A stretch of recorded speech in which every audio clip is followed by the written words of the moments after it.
Hello, my name is Mary Lesher. I'm the Public Programs Coordinator for the Renwick Gallery of the Smithsonian American Art Museum. And today we're going to learn how to make Pom Pom garland. We're learning two types of Pom Poms today. One is felted and the other is yarn Pom Poms. We're going to start with our felted Pom Pom. The most important thing to know about felting is that the tool you're using, a felting needle, is very sharp, and so we want to be extra cautious and careful while we are handling it. To start your pom pom, you're going to get a piece of wool about 1 inch wide and 5 or 6 inches long. Now I'm going to tie a knot in the middle, and that will be the base of our pom pom. So I'm just going to get this tied nice and then tuck these ends around like this so that everything is staying nicely together. And then I'm using this little piece of foam here as the backing so that when I put my needle through, I'm not stabbing into anything.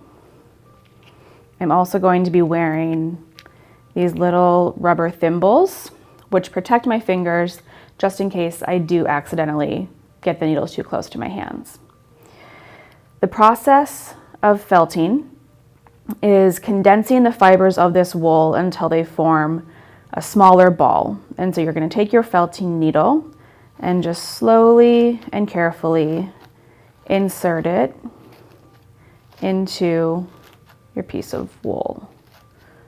It can take a little while to get the shape you're looking for, but you just have to keep at it.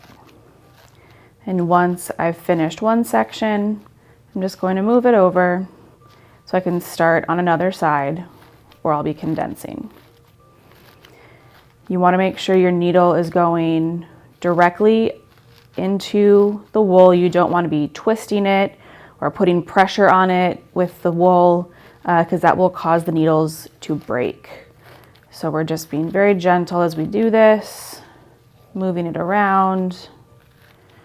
And this will take some time, but not too long, only a few minutes.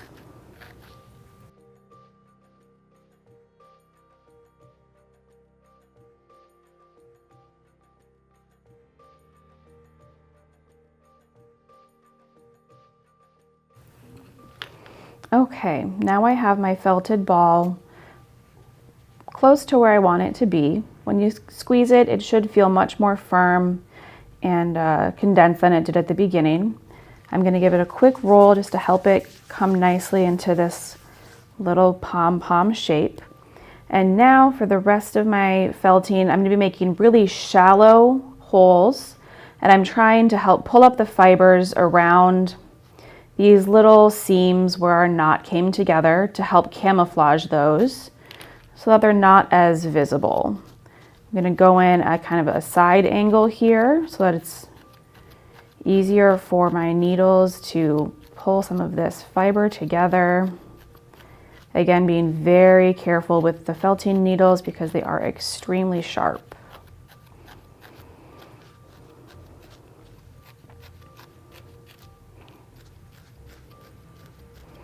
And you can already see how making these shallow marks is starting to pull these together, the fibers together, so that it's harder to see these little seams and spots where we first made our knot. You want to do this all over so you have a nice consistent finish on the outside of your pom-pom.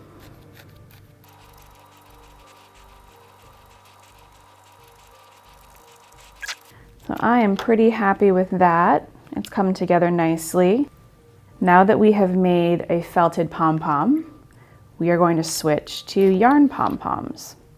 I'm going to carefully cap my felting pen and move these supplies out of the way. And up next we are making yarn pom-poms. For a yarn pom-pom, you need about 15 to 20 feet of yarn. I'm going to take this yarn and wrap it around my fingers about 40 times.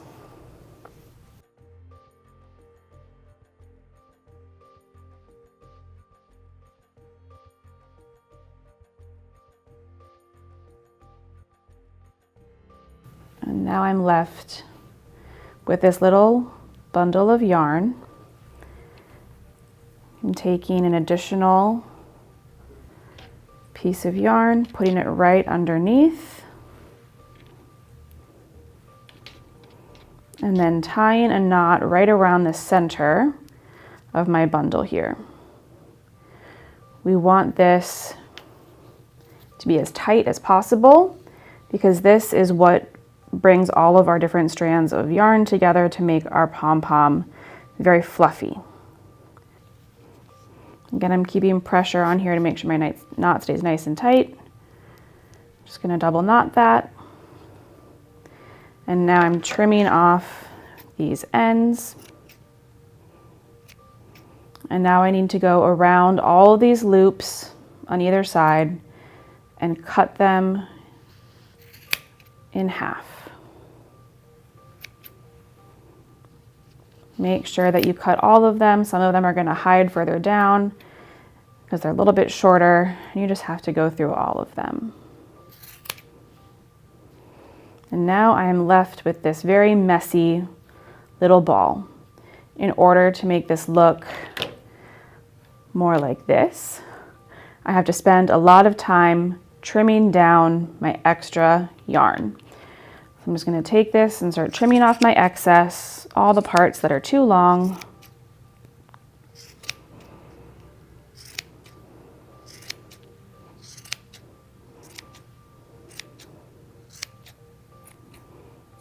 Until I'm left with my smaller pom-pom, but this is still a little bit bigger and messier than we want. So now we take some time to get our pom-pom into a nice small ball shape.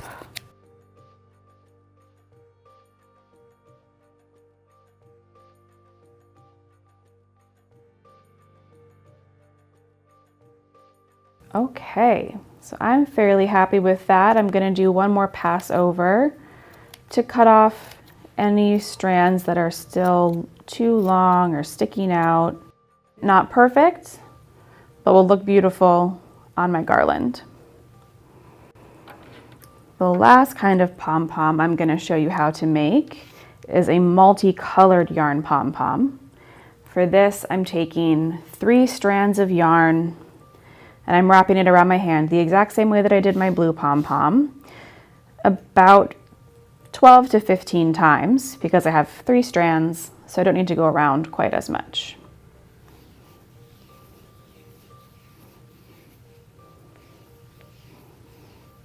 And then again, I'm left with my small bundle, which I'm going to place over the centerpiece. And again, tying a knot, tying this as tight as I can so that I have a really good center of my pom-pom. And then we will again trim these little extra long tails and cut through all of the loops that are on either side of our bundle.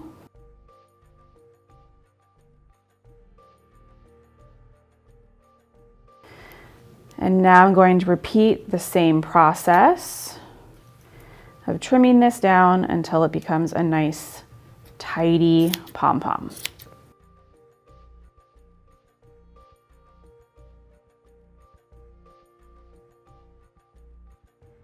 Once I get close to the size that I want, I'm going to compare with my other pom-pom. This one is still a little bit big, so I'll keep trimming.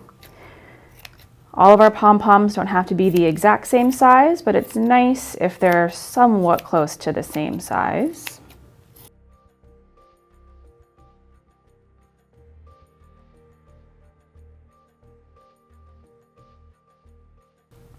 Okay, those look to be about the same size to me. So my last step here is to string my new pom-poms onto my garland. I need a needle and a piece of yarn or embroidery floss to do this. And I'm just going to make sure that I'm following the same pattern as the rest. So first up will be my dark blue pom-pom. I'm going to thread my needle through the center And then I'm going to check that I'm really through the center and I'm not going to be able to pull this pom-pom off of my strand. It looks good, so I'll move it on down and space it evenly with the rest. Do the same thing with my felt pom-pom. On there nice and secure. And then my very last yarn pom-pom.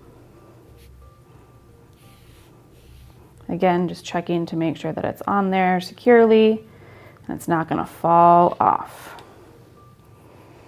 Now that I have this strand completed, you can either leave the ends however you would like, so you can tie it off on a staircase or a piece of furniture, or if you prefer, you can just tie a small loop here so that you can hook it wherever you would like.